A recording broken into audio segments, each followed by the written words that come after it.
Alrighty, we're here today, episode 203. Monday, I've been trying to get these up pretty consistent. So today is Monday, and things are going pretty good. Weather's really good. In Chicago, not as hot as it was. Wanted to say excuse me for the hair growth and the beard. For some reason, actually, I think they're going out of business. But there was a hair place that was next door. It was a hair supply that place, and in the back, I had a barber that would hook me up. He would always hook me up. So I haven't seen them. They have been closed all week, so I haven't seen them in about a week. So the look of roughness is because I have not seen my barber. I don't know if they're staying open or if I got to go find another barber or whatever the case might be. But I haven't seen him in about a week, so that's why I'm sporting the roughness of the beard, not because I want to. So that's what that is. So, just wanted to say things are going great. Like I said, we have our new website that's almost done. It's up. We just don't have all the new current gear, clothing and things and DVDs and calendars and things that we want to sell. They're not up yet, but the site is up and they're working on it as we speak. The new site, the new address to the site is www.underdogs, UNDER, DOGZ, not S. Underdogs on top is the name of the site. That's our new brand. We just finished up getting a global trademark, which is very expensive, but we just finished the process of getting a global brand. So as we sell it globally, which is what our intention is, we don't have to worry about the legalities of someone coming along saying, hey, I had that trademark first. So although it was expensive and a long process, it feels good to know that no one could come along and cause that disruption to your business. So that's a big step in the right direction for what we're trying to do. We've already been, like I said, I've been podcasting and things, podcasts, YouTube, Instagram, all those things, building a global audience, probably for the last 2.5 years. So we have enough following that we can warrant selling it globally as we get it established. So I want y'all to go and check that out. Like I said, it's www.underdogs, UNDER, DOGZ, not S, underdogsontop.com. And like I said, we'll be, check it often because we'll be coming back with a new clothing line that'll carry a lot of different things, DVDs, which we're shooting one now, clothing of all types, sweatsuits, t-shirts, hats, tank tops, sleeveless, hoodies. It's going to really revolutionize a lot of things. We're really putting a lot of effort into this. It's something I've been wanting to do for a very long time. I just had to, like I say, handle the legal stuff first. And it was not cheap or easy, let me tell you. But we got that done. So we've already got the trademark done. And we're waiting on them to finish up the website, which, like I said, right now is up and it's active. We've yet to add all the things that we're going to be selling and things like that. So it'll be a paid site where you just go in and enter in your information, and it'll get sent to you via mail. So I'm waiting on him to finish that up, which should be done this week. So I'm very, very excited about that. So anyway, what I wanted to discuss in this segment, it's called Dreams versus Excuses. I've noticed that in this day and age, people don't dream anymore. Dreams provide you with a purpose and the motivation to keep going no matter what. And it's a great purpose-driven thing. And a lot of people walk around. I grew up in an environment where it was so violent, and still is, in Inglewood, because people woke up with no dream. They lived their life with no dreams. They had nothing to aim for, nothing to shoot for. So therefore, as my great grandmother used to always say,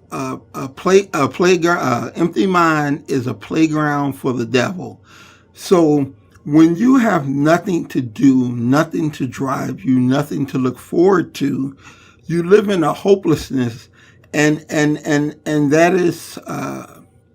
is always fueled by misbehavior, getting in trouble, things like that. So I really think in this day and age, because of whatever, usually it's society's rules have changed, and people's opinion has changed. And at least when we were younger, I mean, you'd be a short, fat kid dreaming of playing in the NBA. At least we had a ridiculous damn dream. Nowadays, everybody wants to be a rapper. Everybody wants to be a producer. No one wants to dream original dreams. They're so busy following the crowd that it's just going to lead them down the road of nowhere. And I really think right now that is probably the biggest tragedy hitting our youth today, is that they live a life with no dreams, no hopefulness, nothing to look forward to, except the same old, same old. When I was growing up, it was like that. I didn't think I would live beyond 16 because that was all I had to look forward to, was that life of gang banging, going to jail, spending time in prison. I just had one buddy get out of prison after 18 years he spent. Okay, what type of dreams and hopes? Now he'll be okay. He's definitely will be okay. He's the manager of Lupe Fiasco, so he has the record company, and he's probably one of the smartest businessmen I ever met before in my life. So he'll be okay. But generally, when people go in due time, they go back in due time. They don't have a purpose. They only know what they know, and what they know is what landed them in prison. It's just we need to encourage and help our kids find dreams.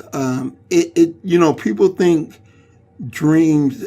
Every great thing was first started with a thought. It was started with a dream, and every man that has reached out and accomplished these things are human beings and people just like you, no better than you. They put on their pants one at a time, one leg at a time. They stand up when they piss. They sit down when they eat. Anything that anybody has ever accomplished, you can do the same or better. All you have to do is stream it and put in the work. No one became successful by accident. They had a purpose. They were driven. When I discovered fitness, that became my passion. That became my drive.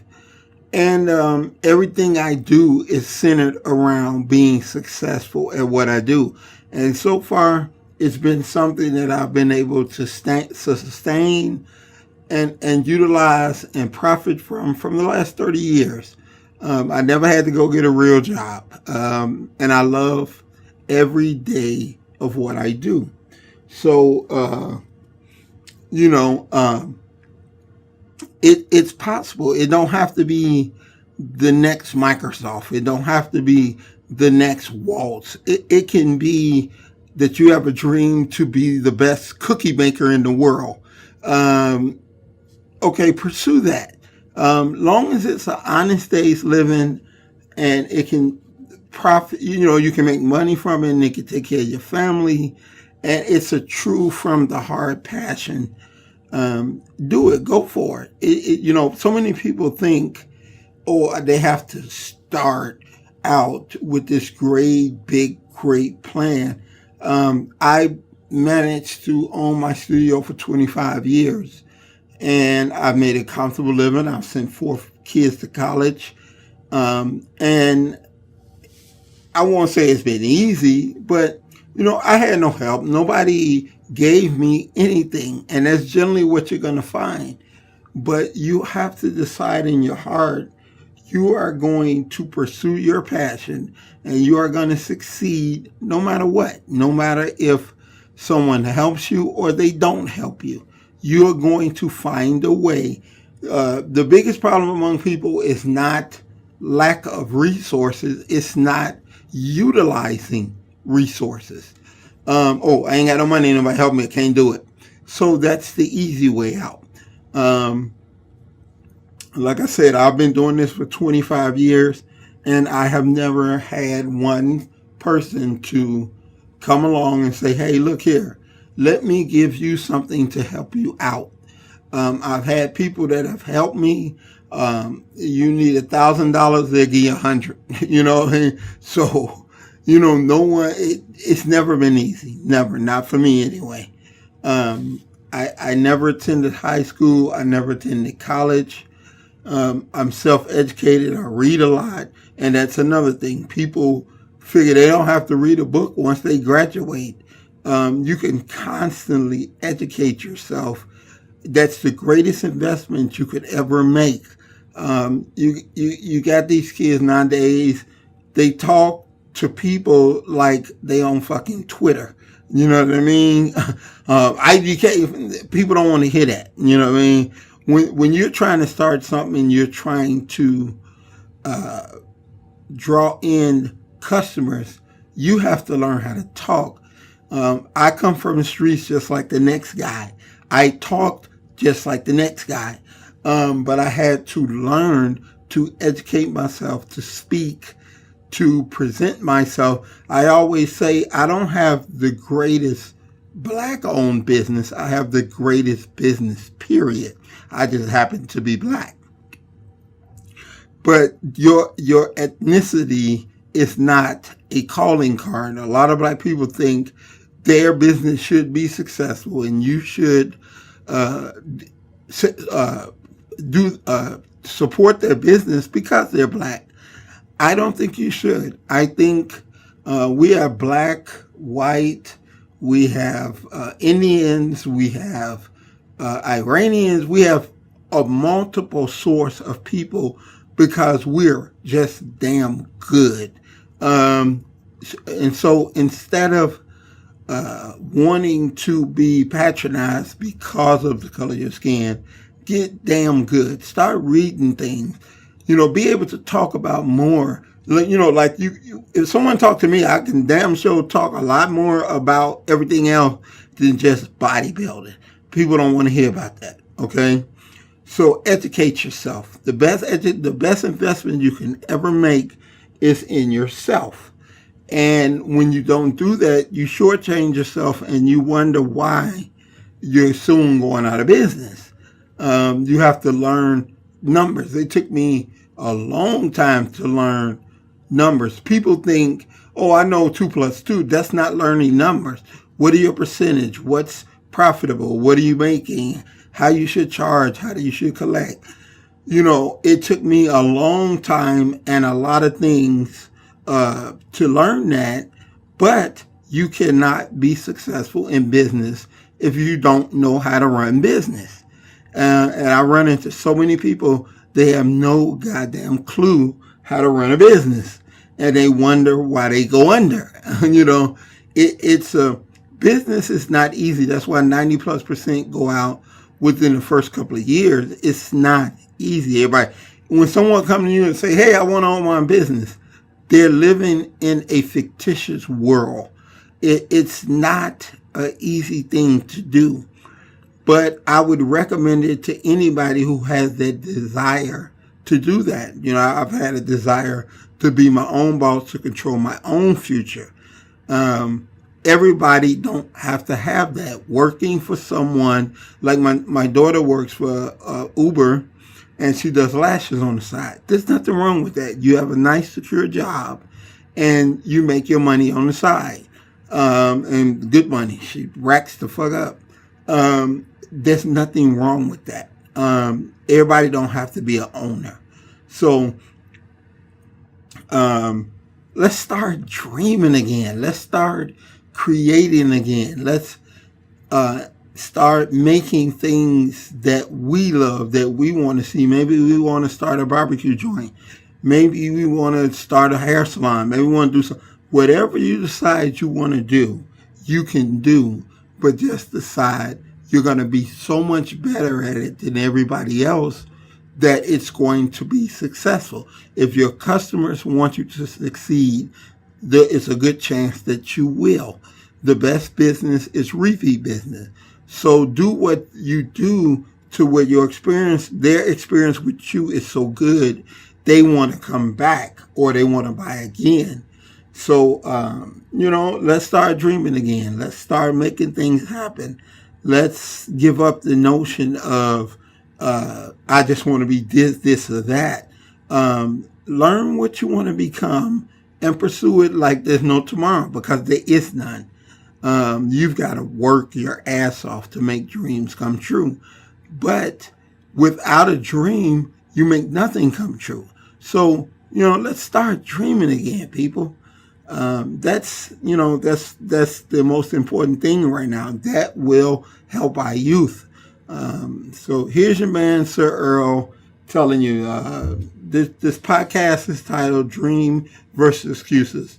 Let's stop making excuses and let's go out and start making dreams come true. All right, this is your man. So until next week, it's your man, Sir-Earl, checking out of here, and peace out.